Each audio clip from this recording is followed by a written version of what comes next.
The recent election of Cardinal Giorgia Bergoglio to the position of Pope Francis I was an unprecedented event the world has never before witnessed.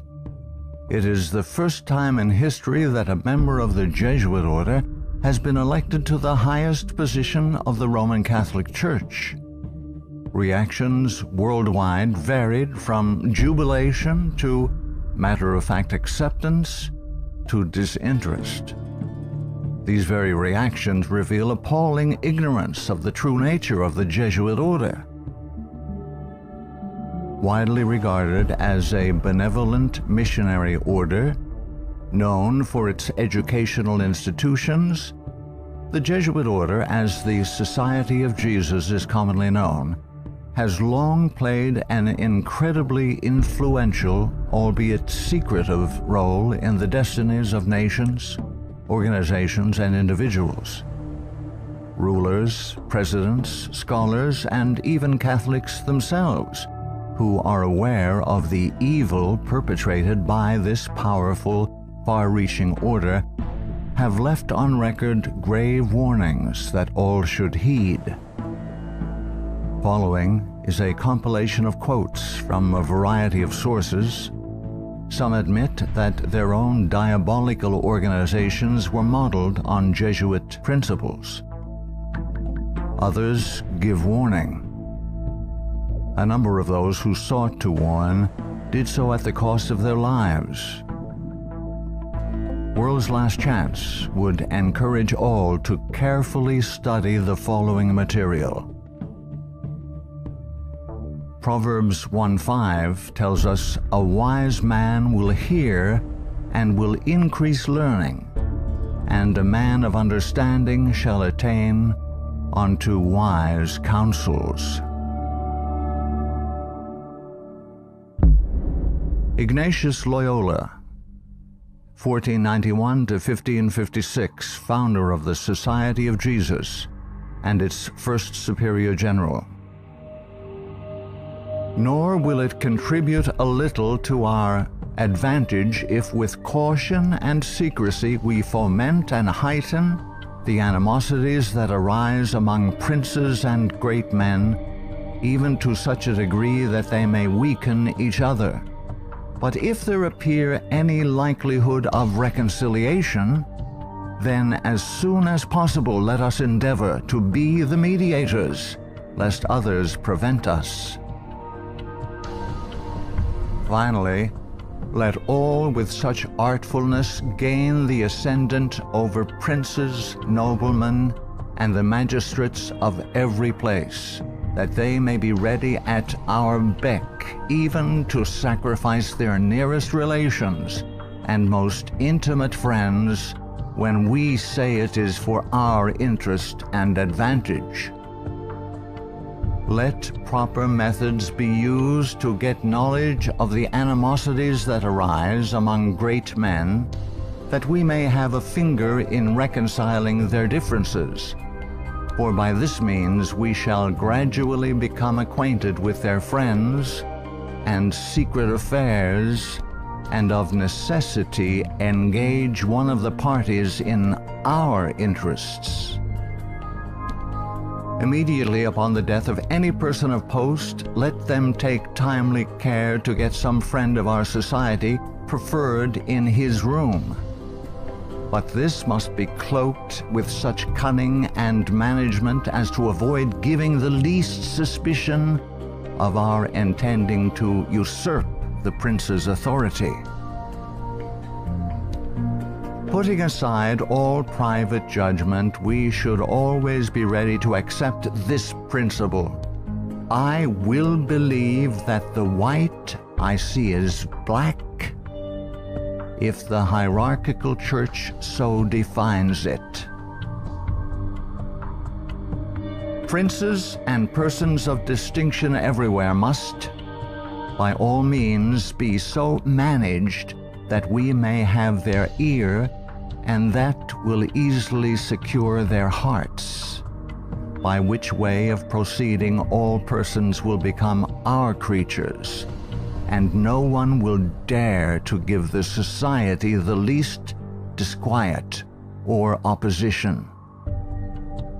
Finally, the society must endeavor to effect this at least, that having gotten the favor and authority of princes, those who do not love them at least fear them. Paolo Sarpi, 1552 to 1623, a Venetian patriot, scholar, scientist, and church reformer. They are a public plague and the plague of the world. From the Jesuit colleges there never is sent a pupil obedient to his father, devoted to his country, loyal to his prince. Every species of vice finds its patronage in them.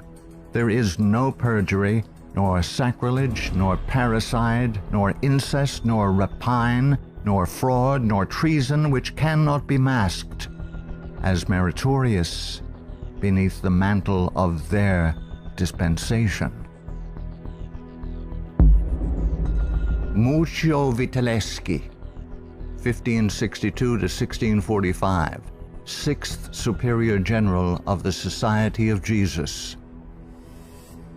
When sovereigns require a Jesuit's opinion on any subject, the Jesuit in question is to report the matter to his superior, who is to lay it before several Jesuits for discussion. The resolution formed after this consultation is supplied to the Jesuit, who has been consulted by the sovereign. Priest Antoine Arnaud, 1612 to 1694. Do you wish to excite troubles, to provoke revolution, to produce the total ruin of your country? Call in the Jesuits and build magnificent colleges for these hot-headed religionists. Suffer those audacious priests in their dictatorial and dogmatic tone to decide on affairs of state. Michelangelo Tamburini, 1648 to 1730, 14th Superior General of the Society of Jesus. See, sir, from this chamber I govern not only to Paris, but to China, not only to China, but to all the world, without anyone to know how I do it. Pope Clement XIV, 1705 to 1774. Following are Pope Clement XIV's words upon signing the bull of suppression and extinction of the Jesuits. A bull is the strongest legal document a pope can issue. The suppression is accomplished. I do not repent of it, having only resolved on it after examining and weighing everything, and because I thought it necessary for the Church. If it were not done, I would do it now. But this suppression will be my death. Pope Clement XIV knew the Jesuits very well and expected to die at their hands. He was correct. He was poisoned.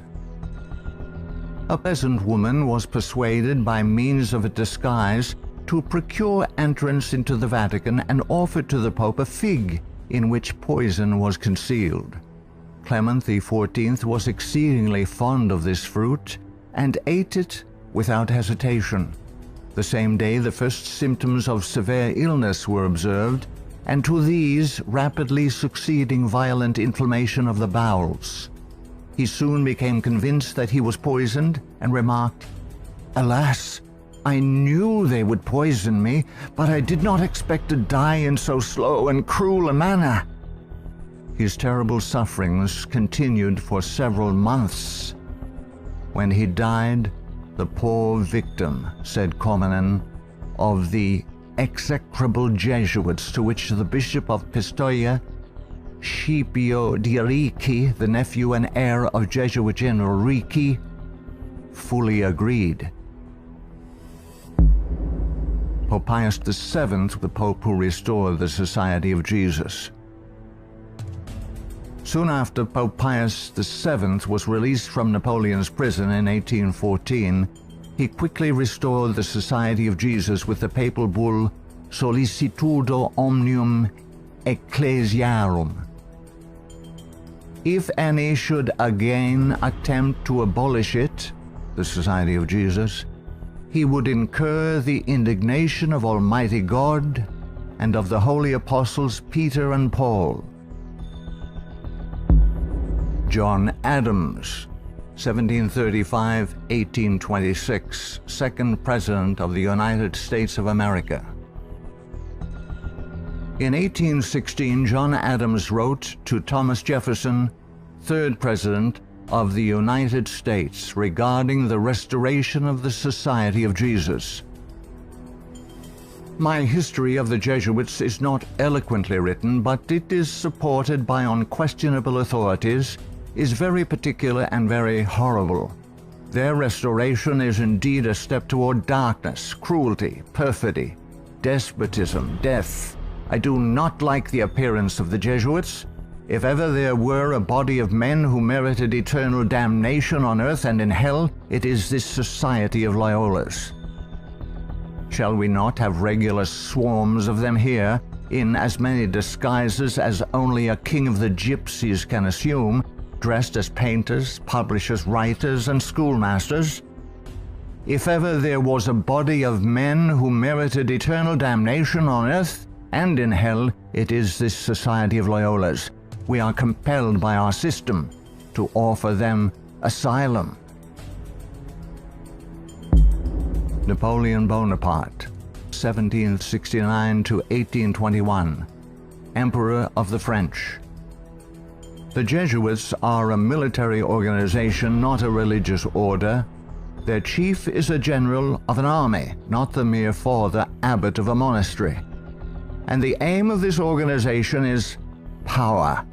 Power in its most despotic exercise. Absolute power, universal power, power to control the world by the volition of a single man. Jesuitism is the most absolute of despotisms, and at the same time the greatest and most enormous of abuses. The general of the Jesuits insists on being master sovereign over the sovereign. Wherever the Jesuits are admitted, they will be masters, cost what it may. Their society is by nature dictatorial, and therefore it is the irreconcilable enemy of all constituted authority.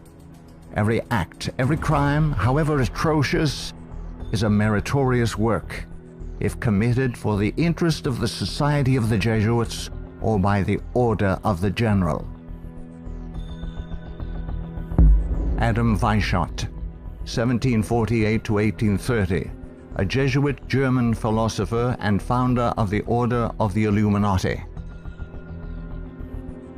The degree of power to which the representatives of the Society of Jesus had been able to attain in Bavaria was all but absolute. Members of the order were the confessors and preceptors of the electors, hence they had a direct influence upon the policies of government. The censorship of religion had fallen into their eager hands, to the extent that some of the parishes even were compelled to recognize their authority and power. To exterminate all Protestant influence and to render the Catholic establishment complete, they had taken possession of the instruments of public education. It was by Jesuits that the majority of the Bavarian colleges were founded, and by them they were controlled. By them also the secondary schools of the country were conducted. The Marquis de Lafayette, 1757–1834, a French statesman and general. It is my opinion that if the liberties of this country, the United States of America, are destroyed, it will be by the subtlety of the Roman Catholic Jesuit priests, for they are the most crafty, dangerous enemies to civil and religious liberty. They have instigated most of the wars of Europe. Friedrich von Hardenberg, 1772 to 1801, German philosopher. Never before in the course of the world's history had such a society, that is, the Jesuit order, appeared. The old Roman Senate itself did not lay schemes for world domination with greater certainty of success. André-Marie Jean-Jacques Dupin, 1783 to 1865, a French statesman. The Jesuits are a naked sword whose hilt is at Rome, but its blade is everywhere, invisible until its stroke is felt. Samuel Morse, 1791 to 1872, American inventor of the telegraph. They are Jesuits. This society of men, after exerting their tyranny for upwards of 200 years, at length became so formidable to the world, threatening the entire subversion of all social order, that even the Pope, whose devoted subjects they are, and must be, by the vow of their society, was compelled to dissolve them. They had not been suppressed, however, for 50 years before the waning influence of popery and despotism required their useful labors to resist the light of democratic liberty, and the Pope, Pius VII, simultaneously with the formation of the Holy Alliance, revived the order of the Jesuits in all their aureory. From their vow of unqualified submission to the sovereign pontiff, they have been appropriately called the Pope's bodyguard. And do Americans need to be told what Jesuits are? They are a secret society, a sort of Masonic order, with super-added features of revolting odiousness, and 1,000 times more dangerous. They are not merely priests or of one religious creed. They are merchants and lawyers and editors and men of any profession having no outward badge in this country by which to be recognized. They are about in all your society. They can assume any character, that of angels of light or ministers of darkness, to accomplish their one great end, the service upon which they are sent, whatever that service may be. They are all educated men, prepared and sworn to start at any moment and in any direction, and for any service, commanded by the general of their order, bound to no family, community, or country by the ordinary ties which bind men, and sold for life to the cause of the Roman pontiff. And who are these agents? They are for the most part Jesuits, an ecclesiastical order proverbial through the world for cunning, duplicity, and total want of moral principle, an order so skilled in all the arts of deception that even in Catholic countries, in Italy itself, it became intolerable and the people required its suppression. Orestes Augustus Brownson, 1803 to 1876, New England intellectual and activist, preacher, labor organizer, and noted Catholic convert and writer. Undoubtedly, it is the intention of the Pope to possess this country, America. In this intention, he is aided by the Jesuits and all the Catholic prelates and priests. If the Catholic Church becomes predominant here, Protestants will all be exterminated. Abraham Lincoln, 1809 to 1865, 16th President of the United States of America. This war, the American Civil War, 1860 to 1865, would never have been possible without the sinister influence of the Jesuits. We owe it to popery that we now see our land reddened with the blood of her noblest sons. Though there were great differences of opinion between the South and North on the question of slavery, neither Jeff Davis nor any one of the leading men of the Confederacy would have dared to attack the North had they not relied on the promise of the Jesuits, that under the mask of democracy, the money and the arms of the Roman Catholics, even the arms of France, were at their disposal if they would attack us. The Protestants of both the North and South would surely unite to exterminate the priests and the Jesuits if they could learn how the priests and nuns and the monks which daily land on our shores under the pretext of preaching their religion are nothing else but the emissaries of the Pope, of Napoleon III, and the other despots of Europe to undermine our institutions, alienate the hearts of our people from our Constitution and our laws, destroy our schools, and prepare a reign of anarchy here as they have done in Ireland, in Mexico, in Spain, and wherever there are any people who want to be free. I am so glad to meet you again, he said. You'll see that your friends the Jesuits have not yet killed me, but they would have surely done it when I passed through the most devoted city, Baltimore, had I not defeated their plans by passing incognito a few hours before they expected me. New projects of assassination are detected almost every day, accompanied with such savage circumstances that they bring to my memory the massacre of St. Bartholomew and the gunpowder plot. We feel, at their investigation, that they come from the same masters in the art of murder, the Jesuits.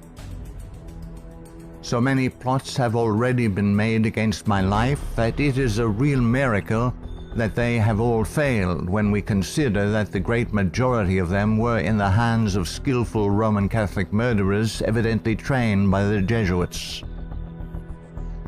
I know that Jesuits never forget nor forsake, but man must not care how and where he dies, provided he dies at the post of honor and duty. Charles Chiniquet, 1809 to 1899, Canadian ex-Catholic priest. From that the Catholic priests with the most admirable ability and success have gathered their Irish legions into the great cities of the United States, and the American people must be very blind indeed if they do not see that if they do nothing to prevent it, the day is very near when the Jesuits will rule their country, from the magnificent White House at Washington to the humblest civil and military department of this vast republic.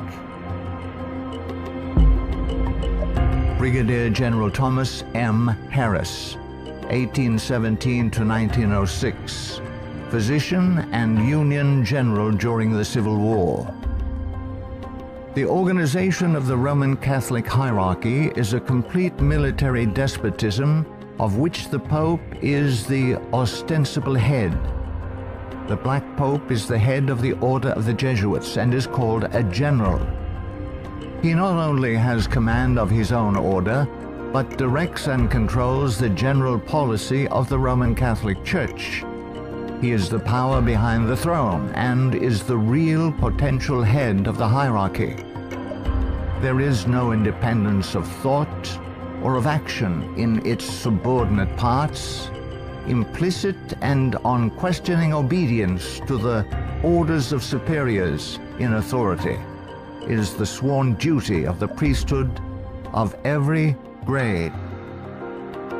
It would seem that the Jesuits had had it in mind from the beginning of the war, the American Civil War of 1861 to 1865, to find an occasion for the taking off, that is the assassination, of Mr. Abraham Lincoln. The favorite policy of the Jesuits is that of assassination. Fyodor Dostoevsky, 1821 to 1881, famous Russian novelist. The Jesuits are simply the Roman army for the earthly sovereignty of the world in the future, with the Pontiff of Rome for emperor. That's their ideal. It's simple lust of power, a filthy earthly gain of domination, something like a universal serfdom with them as masters. That's all they stand for. They don't even believe in God, perhaps. Margaret F. Cusick, 1829 to 1899, converted nun of Kenmare. The great idea of the Jesuit has always been a universal spiritual and temporal monarchy in which the Jesuit should reign supreme. England has always been the place desired for the base of operations necessary for this end. Hence the blood, the tears shed, and the schemes undertaken in this country by the Jesuit. He has by no means ended his efforts for the subjugation of the world to Rome through England. When the Jesuit is expelled from one place, he is not slow to find another. France may reject him, not without cause, but England opens her arms to him. Catholic Italy may deprive him of the glories of his once famous home in the Jesuits, but America opens her doors to him. He is the wandering Jew of the Romish Church.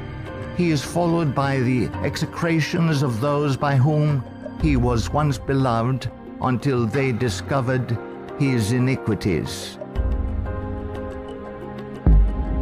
Charles Haydn Spurgeon, 1834 to 1892, British, particular Baptist preacher known as the Prince of Preachers. Our ancient enemies have small belief in our common sense if they imagine that we shall ever be able to trust them, after having so often beheld the depths of Jesuitical cunning and duplicity. The sooner we let certain archbishops and cardinals know that we are aware of their designs and will in nothing cooperate with them, the better for us and our country. Of course, we shall be howled at as bigots, but we can afford to smile at that cry when it comes from the church which invented the Inquisition.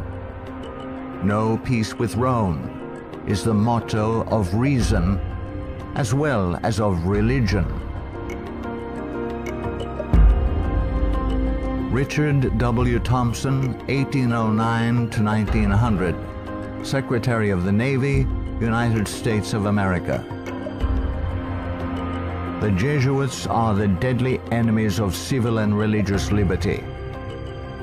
The Jesuit general occupies the place of God and must be obeyed, howsoever the peace and welfare of the multitude may be imperiled or the nations be convulsed from center to circumference. The Society of Jesuits must obtain the mastery, even if general anarchy shall prevail, or all the world besides be covered with the fragments of a universal wreck. The sovereigns of the Holy Alliance had massed large armies and soon entered into a pledge to devote them to the suppression of all uprisings of the people in favor of free government. And he, Pius VII, desired to devote the Jesuits, supported by his pontifical power, to the accomplishment of that end. He knew how faithfully they would apply themselves to that work, and hence he counseled them in his decree of restoration to strictly observe the useful advices and salutary counsels whereby Loyola had made absolution the cornerstone of the society. Luigi de Sanctis, 19th century ex-official censor of the Inquisition. All these things caused the Father General of the Jesuits to be feared by the Pope and sovereigns. A sovereign who is not there, the Jesuits' friend, will sooner or later experience their vengeance. At what then do the Jesuits aim? According to them, they only seek the greater glory of God. But if you examine the facts, you will find that they aim at universal dominion alone. They have rendered themselves indispensable to the Pope, who without them could not exist, because Catholicism is identified with them.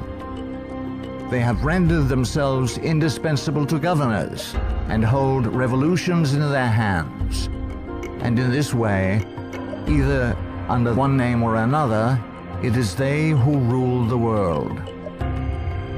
He who thinks he knows the Jesuits by having read all the books that were written in the past century, the 18th century, to unmask them would be grossly deceived. The Jesuitism of that day was an open war against the gospel and society. The Jesuitism of the present is a slow but contagious and deadly disease which secretly insinuates itself. It is a poison taken under the name of medicine. G. B. Nicolini, Italian ex-Catholic, in 1854 published the finest Italian history of the Jesuits in existence. Take the Jesuit for what he ought or appears to be, and you commit the greatest of blunders. Draw the character after what the Jesuit seems to be in London, you will not recognize your portrait in the Jesuit of Rome. The Jesuit is the man of circumstances. Despotic in Spain, constitutional in England, republican in Paraguay, bigot in Rome, idolater in India. He shall assume and act out in his own person, with admirable flexibility, all those different features by which men are usually to be distinguished from each other. He will accompany the gay women of the world to the theater and will share in the excesses of the debauchee. With solemn countenance he will take his place by the side of the religious man at church, and he will revel in the tavern with the glutton and the sot. He dresses in all garbs, speaks all languages, knows all customs, is present everywhere, though nowhere recognized, and all this, it should seem, O monstrous blasphemy, for the greater glory of God, ad majorem Dei gloriam. The members of the society are divided into 4 classes: the professed, coadjutors, scholars, and novices. There is also a secret 5th class, known only to the general and a few faithful Jesuits, which perhaps more than any other contributes to the dreaded and mysterious power of the order. It is composed of laymen of all ranks, from the minister to the humble shoeboy. These are affiliated to the society, but not bound by any vows. They are persons who will make themselves useful. They act as the spies of the order, and serve, often unwittingly, as the tools and accomplices in dark and mysterious crimes. The Jesuit Father Francis Pellico candidly confesses that the many illustrious friends of the society remain occult and obliged to be silent.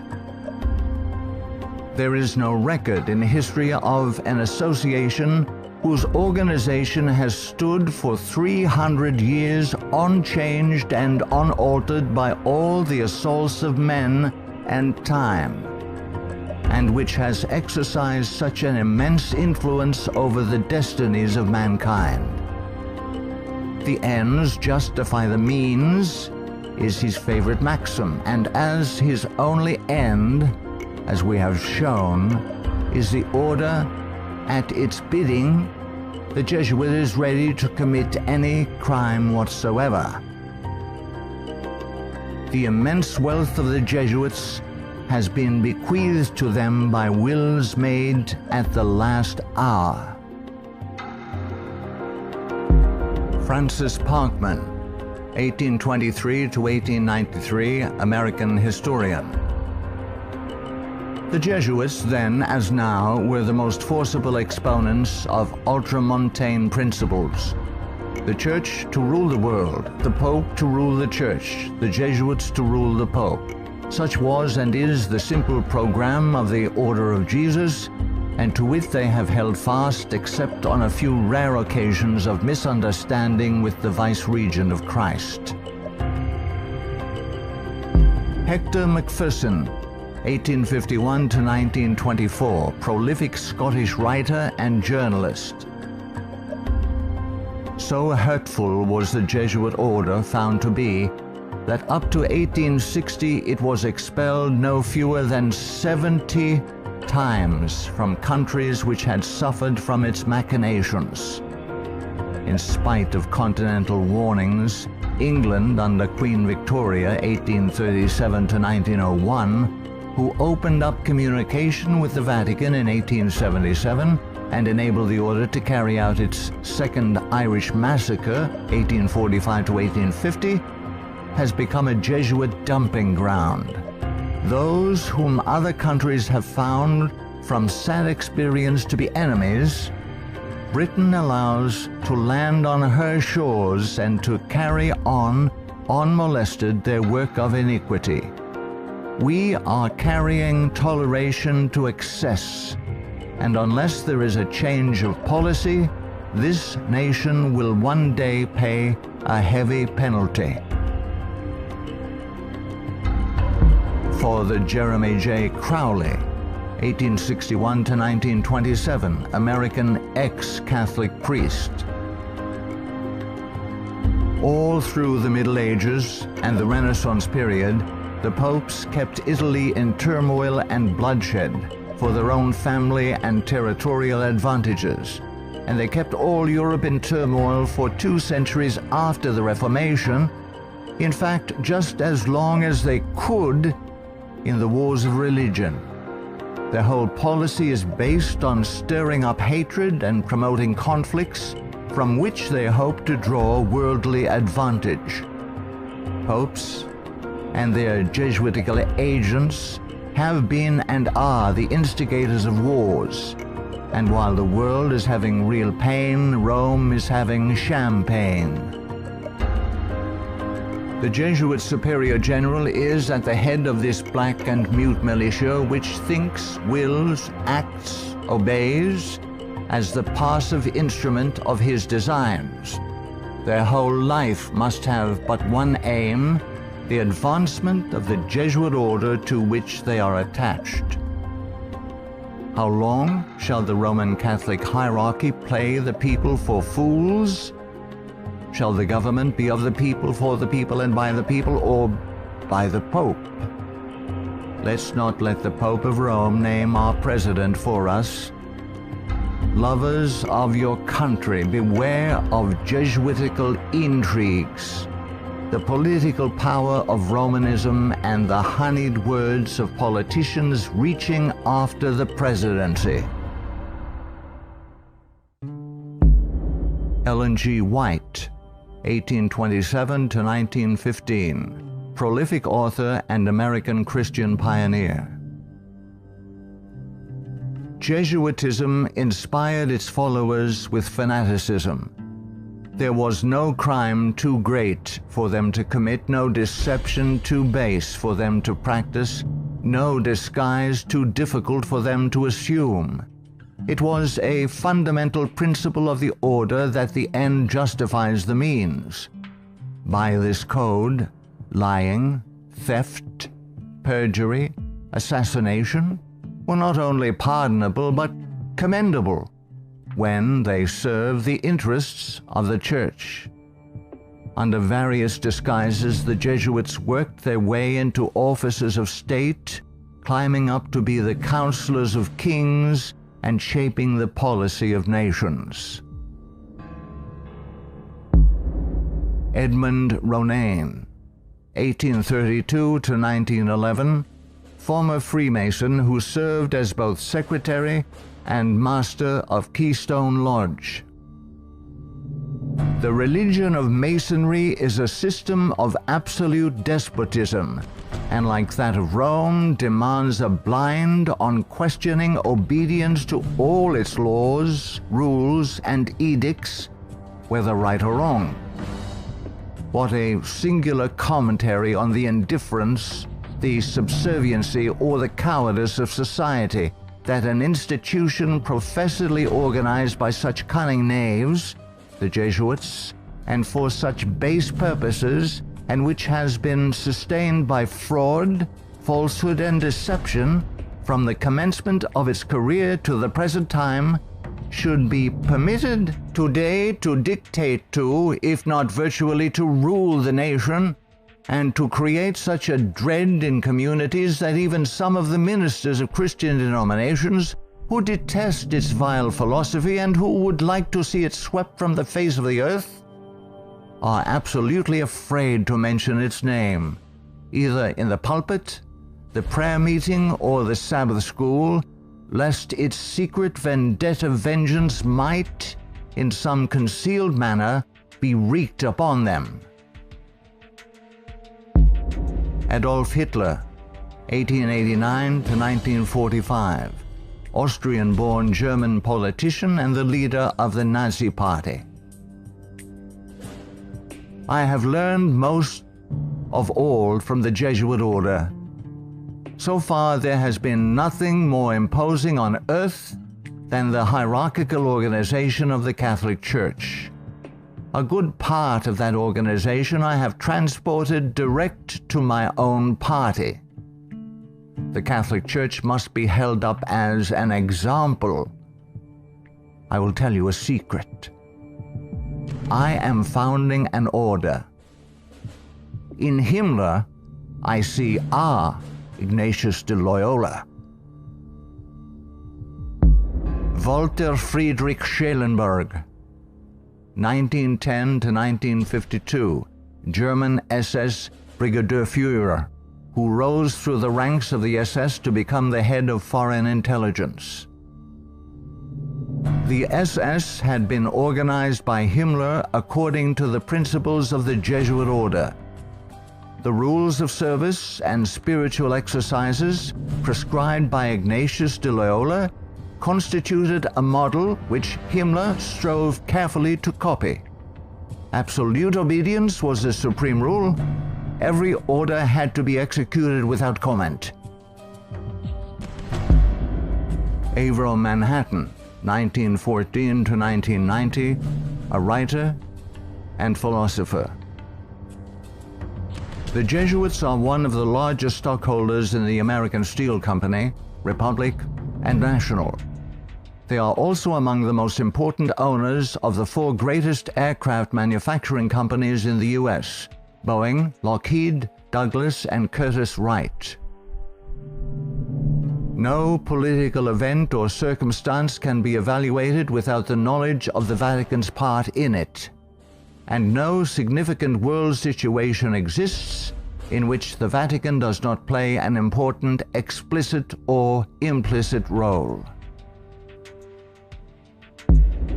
Alberto Rivera, 1935 to 1997, ex-Jesuit. The higher I went in the Jesuit order, the more corruption I saw within the institution. I was invited to attend a secret black mass by high-ranking Jesuits, including Superior General Pedro Arrupe, in a monastery in the northern part of Spain. When I knelt to kiss the ring of a high official, I saw a symbol on that ring that made my blood run cold. It was a Masonic symbol, the compass and the square. A thing I hated, and I had been told to fight against it. I found out the Jesuit general was also a Mason and a member of the Communist Party in Spain. Frederick Tupper Southey III, 1936 to 2007, American composer, musician, author, and artist. The Roman Inquisition had been administered since 1542 by the Jesuits. Edmund Paris, 1894 to 1970, author of The Secret History of the Jesuits.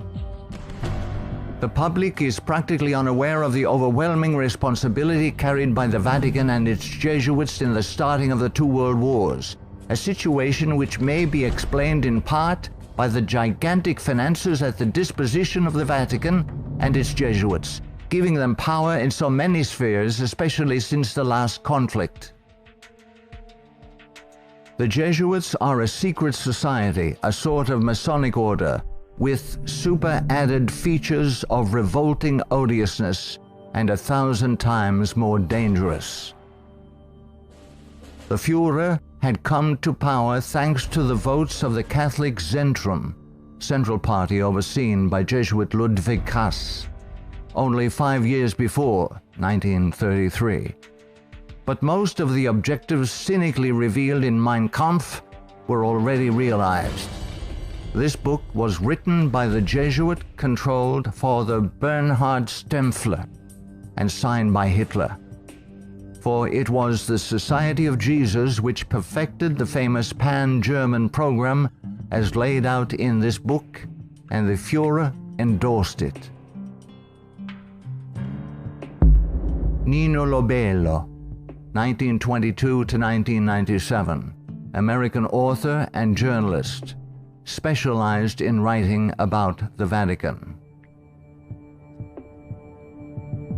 The Pope's confessor, an ordinary priest, must be a Jesuit. He must visit the Vatican once a week at a fixed time, and he alone may absolve the Pope of his sins. Michael Bunker, American writer, historian, theologian.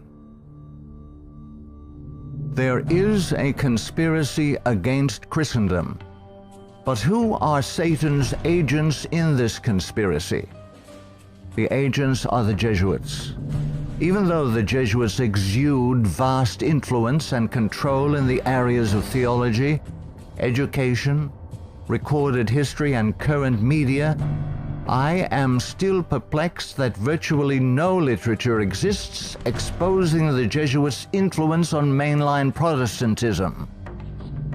In this work, the author uncovers forgotten history regarding the cooperative salvation theology of the Jesuits. From Cain to Charles G. Finney, this book proves that modern Protestantism has abandoned the doctrines of grace and embraced the satanic doctrines of cooperative salvation. Eric John Phelps, 1953, still living, author and protagonist in the truth-seeking movement in the United States. In the 20th century, the Jesuits have conducted their inquisition under the names of Nazism, fascism, communism, and now Islamic terrorism, with their inquisitors Adolf Hitler, Francisco Franco, Joseph Stalin, and now Osama bin Laden. Today, the Black Pope orders his Holy Office of the Inquisition, renamed in 1965 the Sacred Congregation for the Doctrine of the Faith, through his international intelligence community headed by papal knights, including Skull and Bonesman George W. Bush. To the abhorrent Jesuit doctrine of regicide, the killing of kings, we must now direct our attention that we may understand an established policy calculated to obtain or maintain the mastery of all nations, following well-planned assassinations. In the past, the order's assassins were either Jesuits, like Jacques Clement, or killers easily connected to the influence of the company, men like John Wilkes Booth. Today, these professional terminators are cleverly distanced from their Masonic master, the Black Pope, and given deceptive titles by the Pope's internationally controlled press corps, jurists, and historians. Such titles as anarchists, nihilists, rogue agents within intelligence agencies, or just lone nut assassins. Sometimes these individuals in fact do the killing, consciously and unconsciously, as do the programmed Manchurian candidates, they sacrifice themselves, die in the act, or are punished for their crimes. Created by Loyola in 1534 and sanctioned by Paul III in 1540. In seeking to destroy the Protestant Reformation and restore the Dark Ages with the White Pope, exercising his temporal power as the universal monarch of the world, authored the 25 sessions of the Council of Trent, 1545 to 1563, and established themselves as the confessors and advisors of the monarchs of Europe, promoting absolute monarchical despotisms through which they ignited monstrous wars characterized by pitiless massacres of Protestants and innocents, such as the Dutch Revolution, 1568 to 1648, the 30 Years' War, 1618 to 1648, the Puritan Revolution, 1644 to 1653, the 7 Years, French Indian War, 1754 to 1763. While oppressing and weakening the peoples of the nations and the Semitic Hebrew Jewish race with the Holy Office of the Inquisition, aided by the Knights of Malta and later Scottish Rite Freemasonry from 1540 to 1773, we as God's people in 14th Amendment America have received the Lord Jesus Christ as our personal Savior according to His blessed gospel set forth in His infallible Holy Scriptures. The authorized King James Version of 1611, must repent of our personal and national sins. Then we must forsake them. Some of those sins are: 1. Permitting the army of the Black Pope, the company of the Society of Jesus, to exist, mightily prosper, and absolutely control the government of the United States through its Council on Foreign Relations within our borders. 2. Believing the Jesuit-controlled American press, which has continually lied and deceived us throughout the 20th century. 3. Permitting the Jesuits' Federal Reserve banking system and United Nations to exist within our borders, as these two bodies have successfully destroyed popular liberty, liberalism, and the national sovereignty of every nation in the world pursuant to the purposes of the Jesuits' Holy Alliance. 4. Waiving our Fourth and Fifth Amendment rights secured by the declaratory and restrictive clauses of the Bill of Rights at the insistence of the Baptists of Virginia, and so dearly paid for with torrents of blood by our Protestant forefathers through filing our confessions every April 15th, paying the heavy and progressive communist income tax, thereby financing a multitude of sins. 5.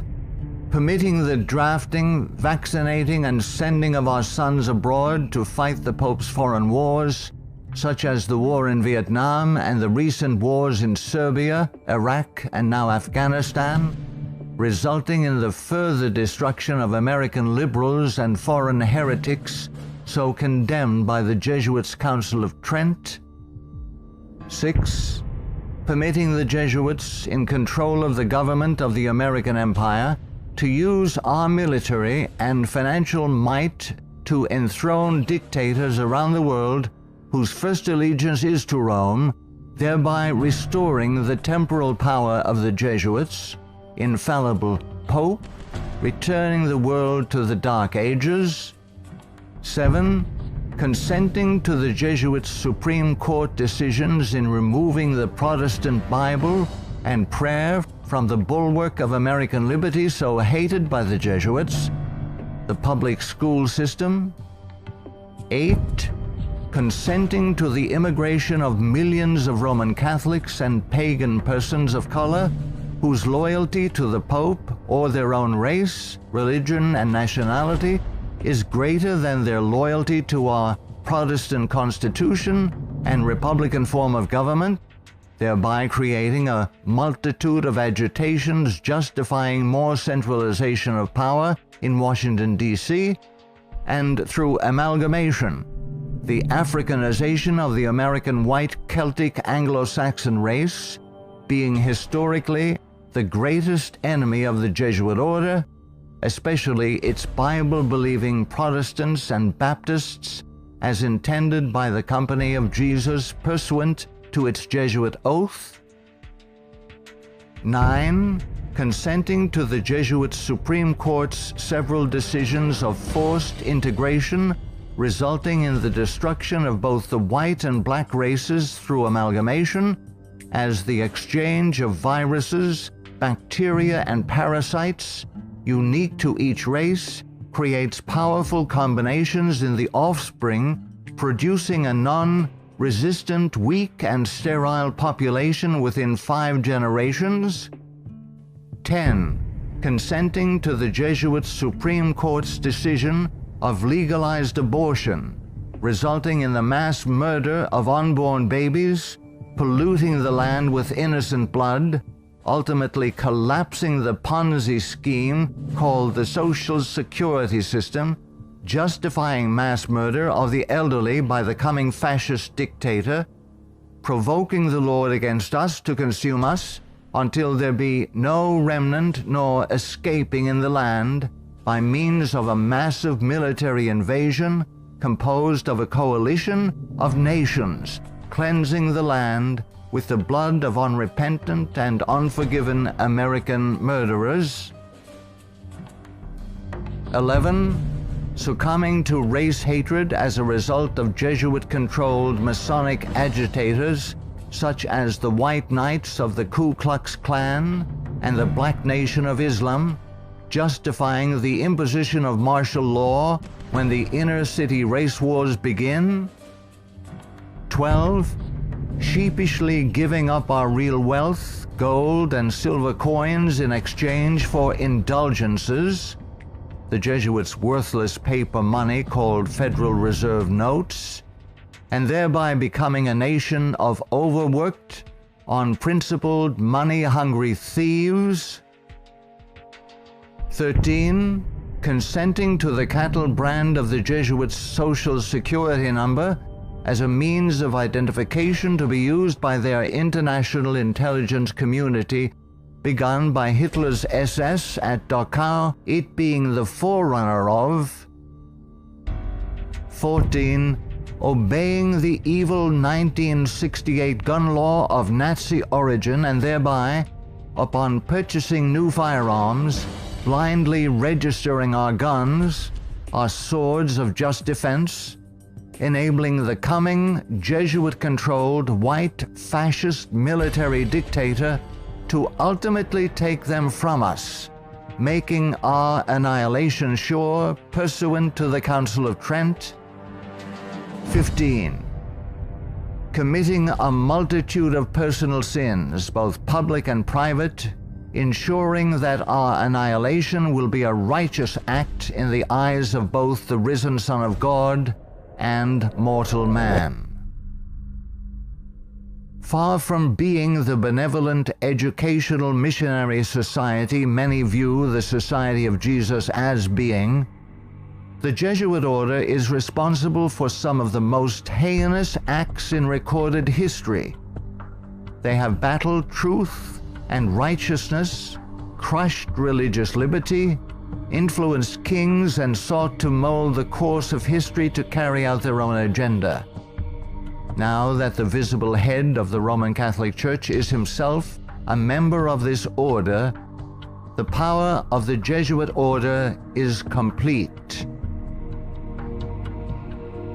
Let all who love truth, all who love freedom, take heed and beware of the danger now facing the world in the person of Pope Francis I.